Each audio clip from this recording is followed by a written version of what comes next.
Good morning, everyone. Good morning, ma'am. Good morning, ma'am. Good morning, ma'am. सभी को मेरा voice आ रहा है? Yes, ma'am. Yes, ma'am. Okay, now start.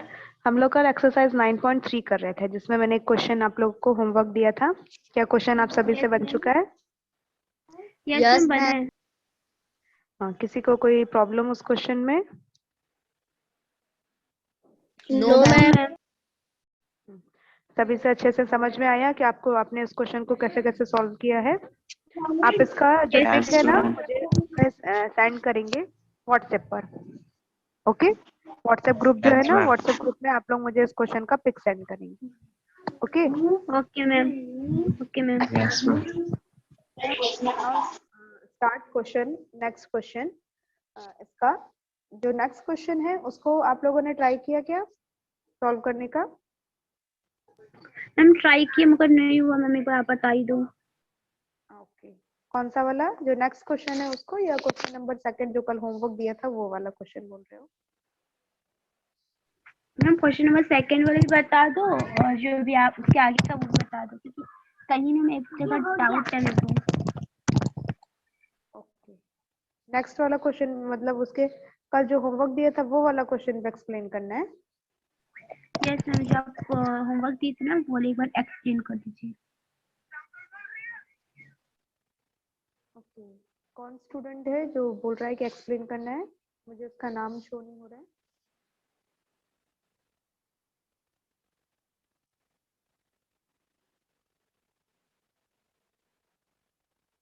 और कोई स्टूडेंट है जिसको ये क्वेश्चन समझ में नहीं आया है? मैम सेकंड वाला पूछ रहे हो क्या? हाँ, नो मैम, कोई डाउट नहीं है। बन गया है।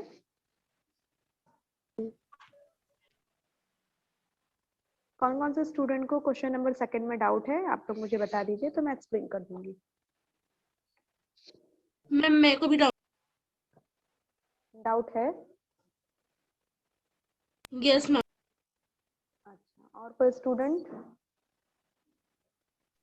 मैम मेरे को भी बता दो। क्वेश्चन नंबर सेकंड का 4। क्वेश्चन नंबर सेकंड का 4? अभी तो बेटा उस पर पहुंचे ही नहीं है। क्वेश्चन नंबर सेकंड का जो सेकंड है वो वाला क्वेश्चन होमवर्क में था, और थर्ड और फोर्थ तो मैंने अभी एक्सप्लेन ही नहीं किया आप लोगों को।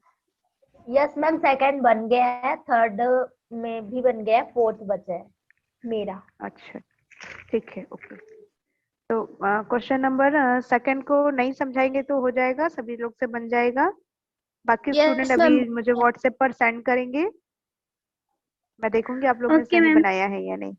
ठीक है, ओके मैम। चलिए थर्ड यस क्वेश्चन मैम। पर हम लोग देखते हैं।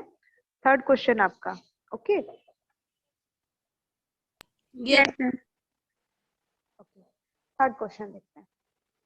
थर्ड क्वेश्चन में ये आपका फिगर बना हुआ है यहाँ पर, ठीक है, दिखाई दे रहा है सभी को? ये आपका ए बी सी डी ई, यहाँ पर आपको हिंट में दिया गया a B parallel C d. A b line c d line ये दोनों पैरेलल लाइन है। उसके बाद बोला गया b c parallel d e. देखो बी सी कहाँ है? ये बी सी और ये डी ई, ये दोनों पैरेलल लाइन है। ठीक है, जब ए बी लाइन और सी डी लाइन पैरेलल होगी तो बी सी उसके लिए ट्रांसवर्सल लाइन का काम करेगी, और डी ई और बी सी जब ये दोनों लाइन पैरेलल होगी तो सी डी ट्रांसवर्सल लाइन का काम करेगी। इतना सबको क्लियर है?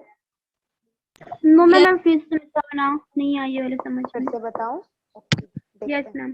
देखो, आपको क्वेश्चन में ये बोला गया है, देखिए एरो, सिंगल एरो यहाँ दिखाई दे रहा है, सिंगल एरो यहाँ भी दिखाई दे रहा है, यस मैम। दोनों साइड दिखाई दे रहा है। इसका मतलब ए यस बी मैम। और सी डी दोनों ही पैरेलल लाइन है। क्या है? पैरेलल। क्या पैरेलल पैरेलल लाइन। है? A B parallel C D. कितना समझ में आया? दोनों यस लाइन मैम। क्या है? पैरेलल है। हमने पैरेलल देखा था लाइन है। जब इस तरह से दो पैरेलल लाइन होती है तो इस तरह से जब एक लाइन आती है वो ट्रांसवर्सल लाइन होती है। Yes ma'am. तो यहाँ पर आपको ट्रांसवर्सल लाइन इस तरह से दी गई है, यहाँ से स्टार्ट होकर ये क्या दिख रहा है? ट्रांसवर्सल। सेम चीज यहाँ पर देखिए, ये लाइन और ये लाइन, ये दोनों पैरेलल है और ट्रांसवर्सल कौन कौन सी हुई, बीसी। सी। क्लियर इतना? Yes ma'am. बीसी लाइन क्या है, ट्रांसवर्सल। अभी हमने ए बी और सी डी को पैरेलल बोला। अब यहाँ देखते हैं डीई और बीसी। अब ये और ये डबल एरो वाली जो लाइन है वो पैरेलल है। क्या है, बीसी पैरेलल है डीसी डीई की, और सीडी लाइन जो है वो उसके लिए ट्रांसवर्सल लाइन का काम करेगी। तो दूसरी पैरेलल लाइन कौन सी हुई हमारे पास, एक बीसी पैरेलल हो गई डीई की, ठीक है। और इसमें ट्रांसवर्सल लाइन कौन सी होगी, जो ट्रांसवर्सल लाइन होगी वो होगी ये वाली सीडी, और इसके लिए ट्रांसवर्सल लाइन होगी कौन सी, ठीक है। जब ए बी पैरेलल होगा सीडी के लिए तो ट्रांसवर्सल लाइन बीसी बनेगी, और जब CB के बीसी लिए। पैरेलल होगा डीई के लिए तब ट्रांसवर्सल लाइन सीडी बनेगी। इतना CD के क्लियर लिए। हुआ? Yes ma'am. Yes ma'am. चलो हम देखते हैं इसको सॉल्व कैसे करना है। ओके, ओनली एक्सप्लेन कर रही हूँ कि इस क्वेश्चन को आप सॉल्व कैसे करते हैं। अब सबसे पहले हम यहाँ पर लेकर क्या चल रहे हैं, जो गिवन में है हमारे पास कि ए बी पैरेलल है सीडी के। सभी को वॉइस क्लियर आ रहा है ना? Yes ma'am. Yes ma'am. Yes ma'am. अब देखिए ए बी पैरेलल है सीडी के लिए, ए बी लाइन इस सीडी लाइन का पैरेलल है, तो ये एक ट्रांसवर्सल लाइन हुई, यस मैम। हुई ना ट्रांसवर्सल। जब ट्रांसवर्सल लाइन होती है, जैसे मैंने यहाँ बताया है, जब ये लाइन और ये लाइन पैरेलल है और ये लाइन ट्रांसवर्सल है, तो यहाँ पर बने हुए एंगल देखो, यहाँ पर जो एंगल बन रहा है और यहाँ पर जो एंगल बन रहा है, ये कौन सा एंगल बना रहा है, अल्टरनेट इंटीरियर एंगल, क्योंकि दो पैरेलल लाइन के अंदर बने हुए, तो अल्टरनेट। तो यहाँ पर 3y और 105 ये दोनों अल्टरनेट एंगल बना रहे हैं। Yes ma'am. बन रहा है अल्टरनेट। यस तो मैम। यहाँ पर हम क्या लिख सकते हैं, 3y is equal 105 by alternate interior angle. क्यों दोनों इक्वल है, क्योंकि अल्टरनेट इंटीरियर एंगल बना रहे हैं। तो अब इससे हम इजीली y की वैल्यू निकाल सकते हैं, 105 डिवाइडेड बाय 3, y की वैल्यू कितनी आ जाएगी आपके पास, 35। इतना क्लियर हुआ? मैम ये Yes, 3 मैम ma'am. कहाँ से आया था? यस हाँ मैम। बेटा, मैम बी में जो मैम 3y था और उसको 105 से मैम आप उसको वो किए हो ना डिवाइड। हाँ हाँ। Okay ma'am. अभी हमने बताया कि जब दो पैरेलल लाइन है और ये ट्रांसवर्सल लाइन है, तो ये दोनों एंगल अल्टरनेट इंटीरियर एंगल बना रहे हैं, और अल्टरनेट इंटीरियर एंगल इक्वल होते हैं, इसीलिए हमने इन दोनों एंगल को इक्वल लिया है। अब क्लियर है? Yes ma'am. Yes ma'am. तो इससे हमने y की वैल्यू निकाल ली है। इतना निकाल समझ ली। में आया? यहाँ पर Yes, आपको एक एंगल 24 डिग्री का दिया है और ये एंगल x, F। ठीक है। तो आपको यहाँ पर x और y फाइंड करना है, तो y की वैल्यू हमारी ऑलरेडी आ चुकी है। Yes ma'am. यस। अब देखते हैं, अब हम Yes, दूसरी ma'am. पैरेलल लाइन, एक और पैरेलल लाइन हमारे पास थी, BC पैरेलल है DE की, ये भी है, ये लाइन और ये लाइन दोनों क्या है, पैरेलल है ना। जब ये ma'am. दोनों लाइन पैरेलल है तो DC लाइन कौन सी हुई, ट्रांसवर्सल लाइन हुई। Yes ma'am. Yes ma'am.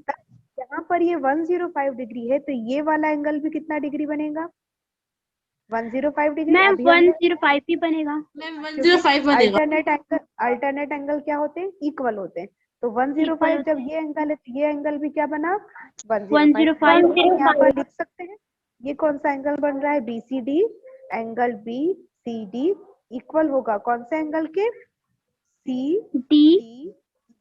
ये दोनों एंगल इक्वल होगा कितने डिग्री का बनाएंगे, 105 डिग्री का। क्यों बना रहे हैं, क्योंकि ये भी एक अल्टरनेट इंटीरियर एंगल है, इसकी वजह से ये दोनों एंगल की वैल्यू कितनी हो गई, 105 डिग्री। यहाँ पर मैं इसको 105 डिग्री बता सकती हूँ, ये एंगल मेरा कितना हो गया, 105 डिग्री का हो गया। अब यहाँ पर आप देखिए, अब सब कुछ भूल जाओ, सिर्फ ये एक ट्रायंगल दिखाई दे रहा है आपको, दे रहा है। Yes ma'am. Yes ma'am. Triangle में 3 एंगल होते हैं, 3 एंगल का सम कितना होता है, 180 डिग्री। 180 डिग्री। मतलब हम 24, 105 और x इन तीनों एंगल को सम कर देंगे तो किसके इक्वल होगा, 180 के इक्वल होगा। Yes ma'am. तो हमने यहाँ पर 24 डिग्री प्लस 105 डिग्री और प्लस x इन तीनों को सम कर दिया, तो क्या लिखा, 180 डिग्री। क्यों, the sum of interior angle of a triangle is 180 degree, क्योंकि एक ट्रायंगल की इंटीरियर एंगल का सम 180 डिग्री होता है। किसका माइक ऑन है बेटा? ऑफ कर लीजिए, घर की आवाज आ रही है।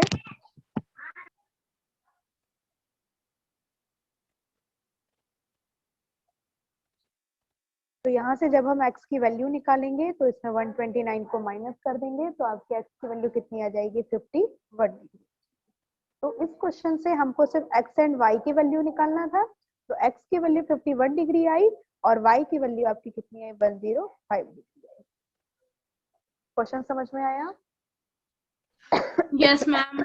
मैम यस मैम 24 और 150 है, तो हम ये दोनों से बता सकते हैं कंफ्यूज में, ये बताओ तो फिर से।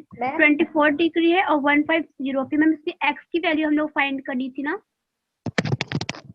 देखो ये दोनों अल्टरनेट एंगल होने की वजह से इसका ये तो 24 ऑलरेडी हमको क्वेश्चन में दिया था। अल्टरनेट एंगल है इसीलिए जितना एंगल ये बन रहा है उतना ही एंगल ये बनेगा। अब ये एक ट्रायंगल के अंदर बने हुए तीनों एंगल है, इन तीनों एंगल का सम कितना होता है? 180 डिग्री होता है।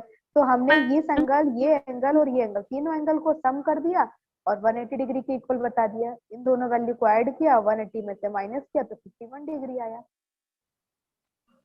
ठीक है? अब हाँ मैम यहाँ पे y की वैल्यू तो मतलब 35 डिग्री है ना, आपने 105 डिग्री लिखा है। मैंने कहा y की वैल्यू 130 मतलब 105 डिग्री लिखा है। मैंने तो ये बोला ही नहीं कि मैंने यहाँ पर y की वैल्यू पुट की है। मैम यहाँ इस पेज पे लास्ट में। हाँ तो यहाँ पर आपने y की वैल्यू 35 डिग्री निकाली है, वो सही है। Yes ma'am. ठीक है, हमने जब इन दोनों को अल्टरनेट लेकर के चले थे तब यहाँ पर हमने इस y की वैल्यू को निकाला तो 35 डिग्री था। 35 में देखो यहाँ पर इस एंगल की वैल्यू कितनी है? 3y है। कितनी है? 3y। और हमने क्या बोला? ये दोनों एंगल इक्वल है। जब y की जगह हम 35 रखेंगे और 35 में 3 का मल्टीप्लीकेशन करेंगे तो 105 ही आता है। मतलब इस एंगल की वैल्यू 105 ही है। देखिए 35 में आप 3 का मल्टीप्लीकेशन कर दीजिए, देखिए कितना वैल्यू आया? 105 डिग्री आया। तभी तो ये दोनों एंगल इक्वल हमने बताया। लेकिन यहाँ पर हमारे पास y नहीं था तो y के लिए हमको निकालना पड़ा सिर्फ 35 है। लेकिन जब इसमें 3 का मल्टीप्लीकेशन करेंगे तो वो 105 ही आएगा। क्वेश्चन आया समझ में या नहीं? Yes ma'am. अब कोई डाउट है? No ma'am. Okay, next question देखिए। नेक्स्ट क्वेश्चन में आपको क्या बोला गया है? ये आपका ड्रॉ दिख रहा है।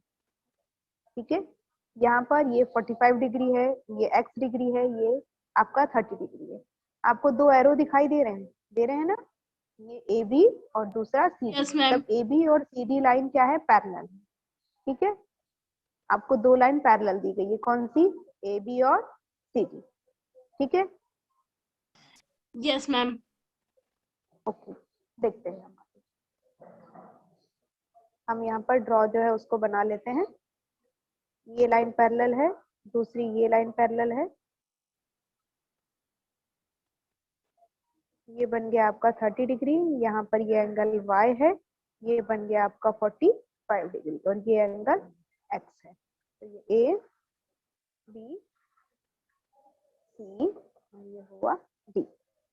ठीक है, अब देखो जब आपको बोला गया है कि AB पैरेलल है किसके? CD के। क्वेश्चन में ऑलरेडी दिया हुआ है AB लाइन किसके पैरेलल है? CD के पैरेलल है ना? Yes ma'am. देखो ये लाइन और ये लाइन दोनों पैरेलल है तो ये लाइन कौन सी हुई? ट्रांसवर्सल लाइन हुई। Transversal line. ये लाइन आपकी बन गई। ये लाइन कौन सी लाइन हुई? Transversal line. ट्रांसवर्सल लाइन में इस एंगल की वैल्यू 30 डिग्री दी है और यहाँ पर आपको x है। मतलब इस x की वैल्यू भी कितनी हो गई? 30 डिग्री होगी। 30 डिग्री हो गई। क्यों हो गई? क्योंकि x इक्वल 30 डिग्री क्यों है? क्योंकि ये अल्टरनेट इंटीरियर अल्टरनेट है। Yes ma'am. ठीक है, अल्टरनेट इंटीरियर एंगल बना रहा है इसलिए ये 30 है तो ये भी x की वैल्यू भी क्या आ जाएगी? 30 आएगी मैम। 30 समझ में? ठीक है। Yes ma'am. अब यहाँ पर देखो ये एक ट्रायंगल है, इसको भूल जाओ, इसको भूल जाओ। ये एक ट्रायंगल है, ट्रायंगल में एक एंगल आपका यहाँ पर बन रहा है 45 डिग्री का, ये एंगल बन रहा है x डिग्री का, और यहाँ पर ये बाहर में y है। y का मतलब ये कौन सा एक्सटीरियर एंगल आपका बन रहा है ना। एक्सटीरियर एंगल थ्योरम से हमने क्या पढ़ा था कि जब कोई लाइन एक्सटेंड की जाती है तो जो एंगल बनता है वो उसके अपोजिट डायरेक्शन में बने हुए एंगल के सम के इक्वल होता है। तो x प्लस यहाँ पर बना हुआ एंगल, उसकी वैल्यू कितनी है 45, इन दोनों को सम करेंगे तो वो एंगल y के इक्वल होगा, जिसमें से एंगल x हम ऑलरेडी फाइंड कर चुके हैं, कितना है 30 डिग्री। 30 डिग्री और ये 45, दोनों को हम ऐड कर देंगे तो किसकी वैल्यू आ जाएगी, y की वैल्यू आ जाएगी। y की वैल्यू, ये आपकी y की वैल्यू निकल गई, कितनी हो गई। यस मैम, y की वैल्यू कितनी आ गई 75 डिग्री। हमको x और y ही फाइंड करना था, तो ये आपकी दोनों वैल्यू निकल चुकी है। क्लियर हुआ क्वेश्चन। यस मैम, हो गया क्लियर। ठीक है, और कोई डाउट। No ma'am. ओके, तो एक्सरसाइज 9.3 जो है यहीं पर हमारा क्लोज होता है। 9.3 से मैंने आपको क्वेश्चन नंबर 1 और क्वेश्चन नंबर 2 दो ही क्वेश्चन करवाए थे। ठीक है, yes ma'am. Yes ma'am. Ma'am आप मैम इस दोनों को मैम फोटो क्लिक करके व्हाट्सएप ग्रुप में आप डाल दीजिए ना। कौन से क्वेश्चन का, ये दोनों मैम क्वेश्चन का जो मैम सॉल्यूशन आप का। कल होमवर्क दिए थे, अभी आप जो दोनों समझाए हो ना ma'am, 3rd and 4th, ma'am ये तीनों मैम फोटो क्लिक करके सेंड कर दीजिए व्हाट्सएप ग्रुप में। ओके ठीक है, मैं अभी क्लास खत्म होगा ना, जब क्लास लीव करूंगी उसके बाद सेंड कर दूंगी। Okay, thank you ma'am. उसके बाद हम चैप्टर 10 पर आते हैं। ठीक है, चैप्टर 10 में मैंने आप लोगों को क्या क्या एक्सप्लेन किया था। सबसे पहले चैप्टर 10 जो है वो है आपका कॉन्ग्रुएंसी ऑफ ट्रायंगल। क्या है कॉन्ग्रुएंसी, मतलब कि कैसे एंगल कॉन्ग्रुएंट होते हैं और कौन कौन से कॉन्ग्रुएंसी हम इसमें यूज करते हैं, देखते हैं।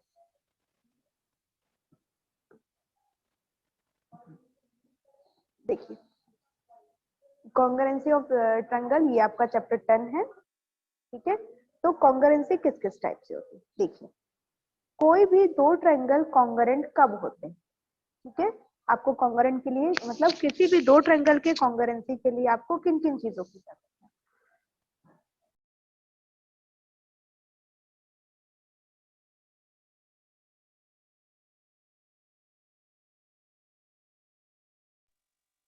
देखिए, कॉन्ग्रुएंसी ऑफ ट्रायंगल के लिए, जैसे यहाँ पर आपको दो ट्रायंगल दिखाई दे रहे हैं। कौन कौन सा ट्रायंगल है, ए बी सी, और दूसरा ट्रायंगल पी क्यू आर। दो ट्रायंगल आपके पास है। ठीक है, ये दोनों ही Yes, ट्रायंगल एक जैसे हैं।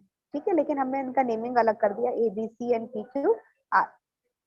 कोई भी दो ट्रायंगल जब हम कॉन्ग्रुएंट बोल सकते हैं जब इनकी corresponding side and corresponding angle और वर्टेक्स क्या हो, इक्वल इक्वल आपको दिखाई दे। जैसे A B side, A B इसकी करस्पॉन्डिंग साइड है, तो इसकी करस्पॉन्डिंग साइड कौन सी होगी, पी क्यू। बीसी की करस्पॉन्डिंग साइड क्यू आर, और एसी की करस्पॉन्डिंग साइड पी आर हो। उसी तरह हम यदि एंगल की बात करें तो एंगल ए का corresponding angle angle P, angle B का करस्पॉन्डिंग एंगल क्यू, और एंगल सी का करस्पॉन्डिंग एंगल आर। ठीक है, अब वर्टेक्स देखा जाए तो पॉइंट ए का vertex point P, point B का वर्टेक्स पॉइंट क्यू, और पॉइंट सी का वर्टेक्स पॉइंट आर। ठीक है, तो यहाँ पर आपने देखा कि इस ट्रायंगल के हर एक एंगल, हर एक साइड जो है वो इस ट्रायंगल के इक्वल आ रहा है ना। तो इसको हम क्या बोलेंगे, triangle ABC is congruent triangle PQ R. और ये जो आप साइन देख रहे हो, इस साइन को बोलते हैं कॉन्ग्रुएंसी साइन। कौन सा साइन है ये, कॉन्ग्रुएंसी का, कॉन्ग्रुएंट बताने का। तो यहाँ पर triangle ABC is congruent triangle PQ R. तो दोनों है ट्रायंगल क्या होंगे, कॉन्ग्रुएंट होंगे। क्लियर है, समझ में आया कॉन्ग्रुएंट। समझा दीजिए। यहाँ पर कॉन्ग्रुएंट ने बताया कि आपको हर बार ये पूरी चीजें इक्वल बताने की जरूरत नहीं है। आप सिर्फ तीन चीजें इक्वल बताते हो तो हम बोल सकते हैं कि ये क्या है, कॉन्ग्रुएंट है। अब तीन इसमें साइड हो सकता है, एंगल हो सकता है, तो उसको बताया गया है कि how to check triangle congruency. हम कैसे चेक करें कि कोई भी ट्रायंगल कॉन्ग्रुएंट है, उसके लिए यहाँ पर अलग अलग जो इसकी कंडीशंस दी गई। फर्स्ट कंडीशन आपको बताया गया है साइड एंगल साइड कॉन्ग्रुएंसी। क्या बोला गया है, साइड एंगल साइड, जिस तरह से इसकी नेमिंग है उसी तरह से आपको कॉन्ग्रुएंसी बताना है। ठीक है, तो साइड एंगल साइड कॉन्ग्रुएंसी में ठीक, मतलब आपको किसी भी दो ट्रायंगल में दो साइड और एक एंगल आपने यदि कॉन्ग्रुएंट बता दिया तो हम बोल देंगे साइड एंगल साइड कॉन्ग्रुएंसी से वो दोनों ट्रायंगल क्या है, कॉन्ग्रुएंट है। सिर्फ क्या बताना है, तीन चीजें। किसी भी दो ट्रायंगल में, दोनों ट्रायंगल में इक्वल इक्वल होना चाहिए, दो साइड बताओगे और एक एंगल बताओ। Second, angle side angle. अब इसमें आपको क्या बताना, दो और एक साइड बताना है, ठीक है। क्या बताना है, दो एंगल और साइड। क्लियर है? Yes, ma'am. बताओ तो एंगल और साइड का। फिर से बेटे क्या बताओ? मैम ये सेकंड वाला। सेकंड वाला, सेकंड में आपको ये बोला गया कि दो एंगल आपको बताना है। किसी भी ट्रायंगल में आप दो एंगल और एक साइड को बताओगे तब आप क्या बोलोगे कि वो ट्रायंगल क्या है, कॉन्ग्रुएंट है। उसके बाद थर्ड में आपको बताया है साइड साइड साइड। किसी भी दो ट्रायंगल की तीनों साइड आप इक्वल बता दीजिए। क्या बता दीजिए? किसी भी दो ट्रायंगल में तीनों साइड आप इक्वल बता दोगे। जैसे यहाँ पर हमने देखा था, जैसे ए बी इक्वल है पी क्यू के, बी सी इक्वल है क्यू आर के और ए सी इक्वल है पी आर के। आपने यदि तीनों साइड इस ट्रायंगल की इक्वल बता दी है तो इसका मतलब साइड साइड साइड कॉन्ग्रुएंसी से वो ट्रायंगल क्या हो जाएगा, कॉन्ग्रुएंट हो जाएगा। उसी तरह नेक्स्ट आपको बताया गया है एंगल एंगल साइड। आपने दो एंगल और एक साइड को इक्वल बता दिया तब भी आप क्या बोलोगे कि ये दोनों ट्रायंगल क्या है, कॉन्ग्रुएंट है। जैसे यहाँ पर बताया गया एक एंगल, एंगल ए इक्वल है एंगल डी के, एंगल सी इक्वल है एंगल एफ के और बीसी लाइन इक्वल है ई एफ की। आपने इस तरह से इसको प्रूव कर दिया तो भी हम क्या बोलेंगे, दोनों ट्रायंगल कॉन्ग्रुएंट है। उसके बाद लास्ट आपको बताया जा रहा है right angle hypotenuse side. Right angle hypotenuse side वाला ये जो आपको कंडीशन बताता है वो सिर्फ एक राइट एंगल ट्रायंगल पे ही डिपेंड करता है। जब राइट एंगल ट्रायंगल आपके पास हो तो, जैसे कि ये राइट एंगल ट्रायंगल है तो हम इसके अंदर क्या बोल सकते हैं, राइट एंगल हाइपोटेनियस साइड। ठीक है, एक तो राइट एंगल बना होना चाहिए, मतलब 90 डिग्री होना चाहिए, एक तो इसका हाइपोटेनियस इक्वल होना चाहिए, दूसरा उसका कोई भी एक साइड है जिसको आप इक्वल बता दोगे तो हम क्या बोलेंगे कि राइट एंगल हाइपोटेनियस साइड से ये वाला जो ट्रायंगल है वो क्या है, कॉन्ग्रुएंट है। सभी को कॉन्ग्रुएंसी समझ में आई कि किस तरह से कॉन्ग्रुएंट होता है? Yes, ma'am. कि 5 अलग अलग टर्म्स से हम 5 कंडीशन से बता सकते हैं कि कोई भी ट्रायंगल किस तरह से कॉन्ग्रुएंट है। क्लियर है? Yes, ma'am. और कोई डाउट किसी को? No, ma'am. नो मैम नहीं है। तो इसके क्वेश्चन हम लोग कल देखेंगे कि इसमें हम क्वेश्चंस में किस तरह से इन कॉन्ग्रुएंसी को अप्लाई करेंगे। ठीक है, बाकी और जिन बच्चों से मैंने अभी कहा था कि क्वेश्चन नंबर 2 जो है, सॉरी सेकंड क्वेश्चन जो चैप्टर 9 का भी हम 9.3 का कर रहे थे, 9.3 का क्वेश्चन नंबर सेकंड का सेकंड जिसने भी बोला है कि हाँ मैडम हमसे सॉल्व हो गया है, वो स्टूडेंट व्हाट्सएप ग्रुप में मुझे अभी पिक सेंड करेंगे कि आप लोगों ने किस तरह से बनाया, मैं उसको चेक करूंगी। ठीक है, उसके बाद जो स्टूडेंट बोल रहे थे थर्ड एंड फोर्थ का मैडम पिक सेंड कर दीजिएगा, मैं क्वेश्चन थर्ड एंड फोर्थ का पिक भी व्हाट्सएप ग्रुप में ही सेंड कर रही हूँ। क्लियर? और किसी को कोई डाउट है? No, ma'am. No ma'am. Okay, चलिए मैं मीटिंग लीव कर रही हूँ। ओके, और व्हाट्सएप ग्रुप में आप सभी फोटो सेंड करिए, मैं फोटो देखूंगी अभी। Okay ma'am, thank you ma'am.